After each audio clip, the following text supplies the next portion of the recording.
I'm playing Crimson Desert for the first time. It took me almost an entire month before I finally decided to play it. What would happen if I played it? People said it was massive and a bit odd. But I needed to know more.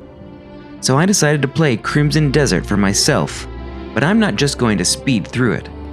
I'm going to take my time, try to play the game in first person, and see just how immersive of an open world Crimson Desert can be. This is Crimson Desert, my first playthrough. When I reloaded the game, I was shrouded in a realm of darkness. I walked through the digital darkness. Perhaps this was the abyss which I have heard so much about, and finally emerged back on the Sky Island from the end of my last session, which is not where I left Cliff. I jumped off and attempted to reach a tower, but ran out of stamina and landed somewhere next to a hut. I went in the hut, and inside I found some items I could take, including something called a Becker bow, a Becker dagger, some hides, some cooking ingredients, money, and containers. I climbed up to the tower and found some Hernandian guards outside, but nothing else of interest. My quest log said to return to Hernand Town, so I flew down.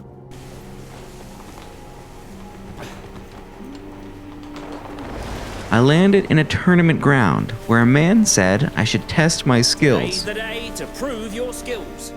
However, after that, he said nothing else to me, as did all the other nobles.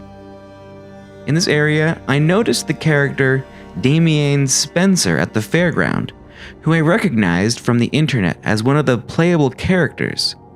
However, at this point in the game, she had nothing to say to me. I moved on and came upon a training ground for the soldiers. A man told me I could prove my mastery of the spear. Prove your mastery of the spear.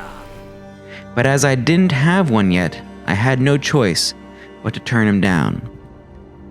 Before leaving, I did observe some sword fighters and learned a couple new skills called proficiency, which allowed me to perform spinning slashes and lunges with my sword. I left and passed a third tournament ground, this one outside of a mansion called Lioncrest Manor. This was fenced off, so I decided to revisit later. I made it back to Hernand Castle, and Chapter 2 began.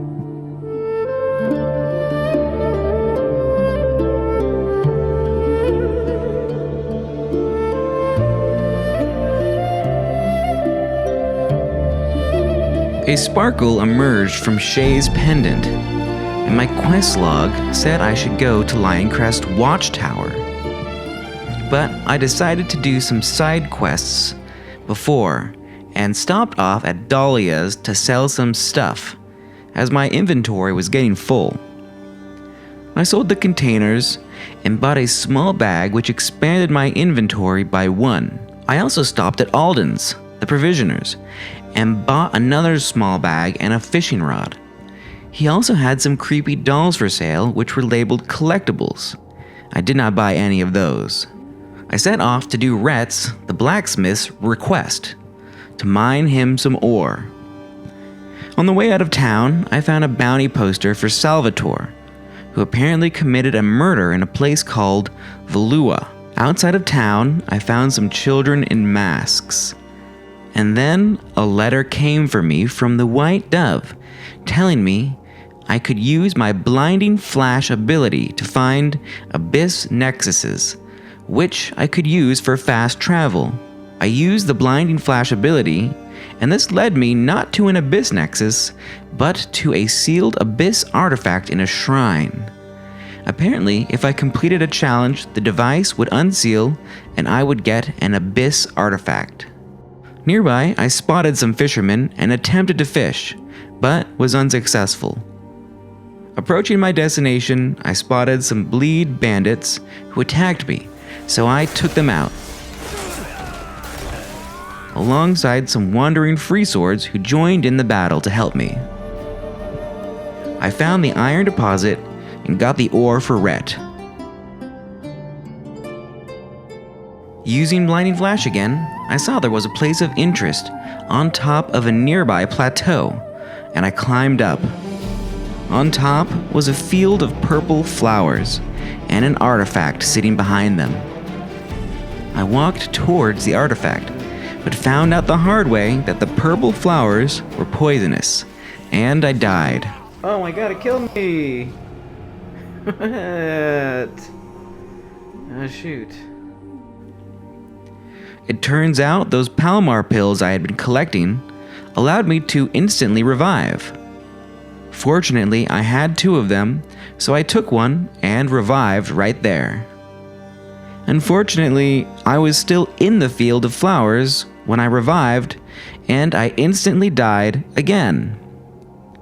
This time, however, I fell backwards when I died, out of the flowers, and I was able to use my last Palomar pill to revive safely. I ate some bread, which restored my health, and then I grabbed the artifact. I flew down to some market stalls, and I decided to use my Abyss artifacts to level up my skills. I added a new ability called Aerial Force Palm, which allows me to use my Force Palm ability to gain jumping height. I also added 1 level to my health, stamina, and spirit each. Nearby, I found another sealed artifact at a shrine by the side of the road.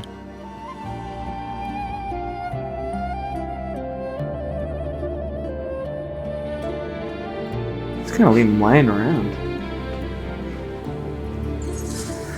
On the way back to town, I passed a man getting beat up by a noble and some soldiers. I didn't know what he did, but it looked like there was nothing I could do for him, so I moved on.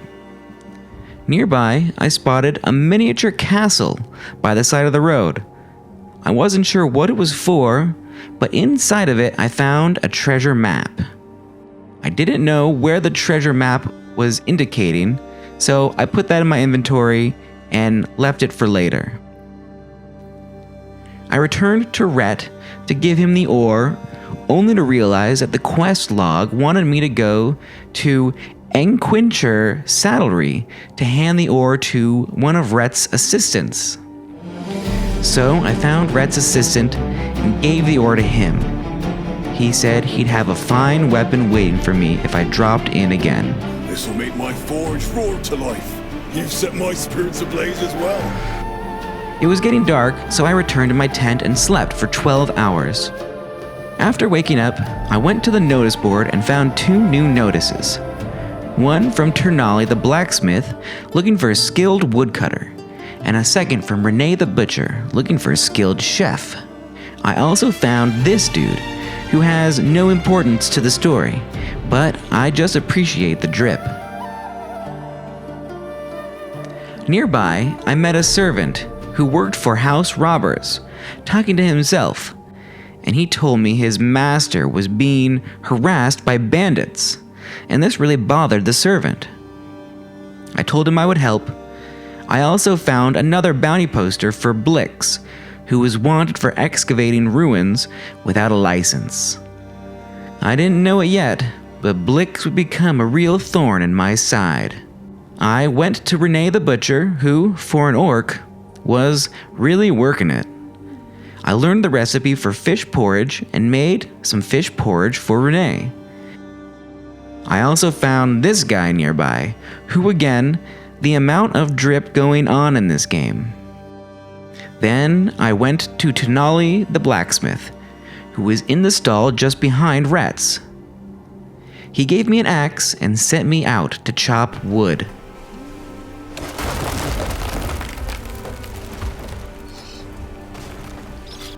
I chopped the wood for him, and when I brought it back, he gave me a refinement token, and I was told I had to refine my Becker shield, which I did. I visited the prison yard, and Pedro told me to bring my bounties here. I also found a 3rd bounty sheet for Jeffrey, who was a thief in Hernan Town. Knowing he was nearby, I went out and searched for Jeffrey. I found him and tackled him to the ground.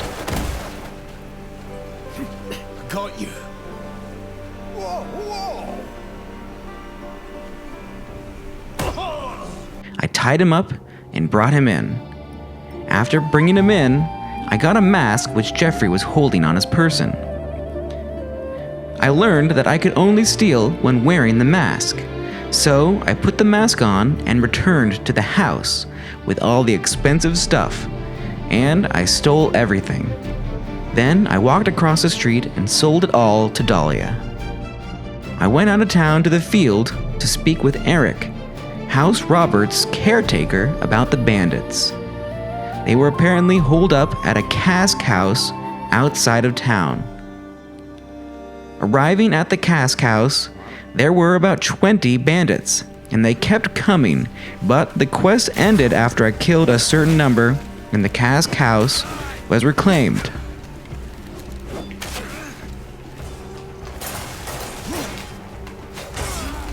I returned to town in order to speak with Eric and tell him the good news. On the way, I stopped in front of this goblin to check out his drip. I was amazed because the goblin was wearing a shoe on his head, but I had no ability to talk to him about it. Instead, he just repeated the same tired aphorism: "If you're slow, you're just a tool for someone sharper." If you're slow, you're just a tool for someone sharper. I moved on because I couldn't talk to him. But then, I realized I'd been pickpocketed and set off after the thief. Let me go!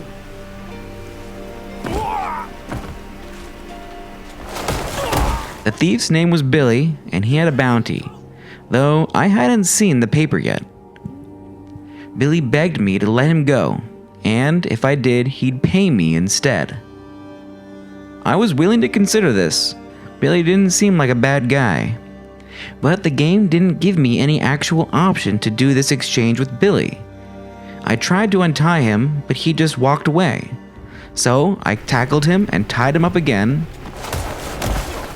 and brought him in. I spoke with Eric, and he told me I should speak with Count Roberts. Count Roberts said he wanted me to go to his family's quarry and clear out the bandits there. I agreed, and then I went into his bedroom.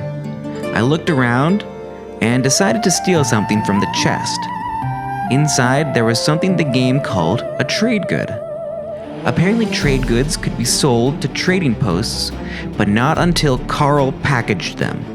And then, they would need to be loaded onto a horse or wagon.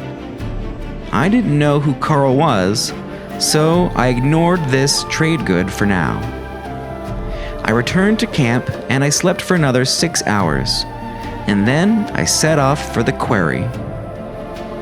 I stopped at some stables and met Annabella, who asked me to catch a fish with shining scales. I also met a man named Merton, who managed the stables.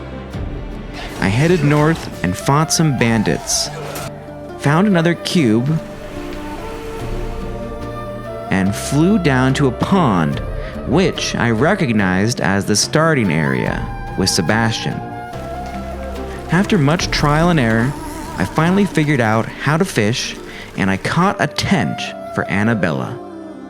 Exiting the pond, I found a bismuth deposit, and I decided to mine some. But it had a weird effect on my body. Afterwards, I tried climbing up the bismuth, but realized it was poisoning me like the flowers, and I got off. I climbed up the wall and found some trolls who also happened to be on the same road as me, and they were bandits as well. I guess the trolls were a tougher breed than the humans, and as my health was already low from the bismuth, the trolls quickly killed me right then and there, and with no more Palmar pills, I was forced to respawn at the last checkpoint. The desert pulls me back again, too vast, too strange to stay away, from shadowed skies to falling ground, wavy wave will find a way. Trip so great I can't ignore a goblin crowned with shoe. Repeats the same old sharpened line, like that's all he can do. Or to mine and bandits clash, a plateau crowned in bloom. Purple flowers steal my breath, then drop me to my doom. Jeffrey runs but doesn't get far, tied down and brought to claim. Then Billy begs for one more chance, but I play the system's game. A treasure map mysterious, a fish, a fleeting wind, and bandit trolls come crashing down and pull me back again. Step by step through trial and flaw, through systems I can't tame, in shifting sands and second tries, wavy wave shows the way.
Step by step through trial and flaw, through systems I can't tame, in shifting sands and second tries, wavy way shows the way.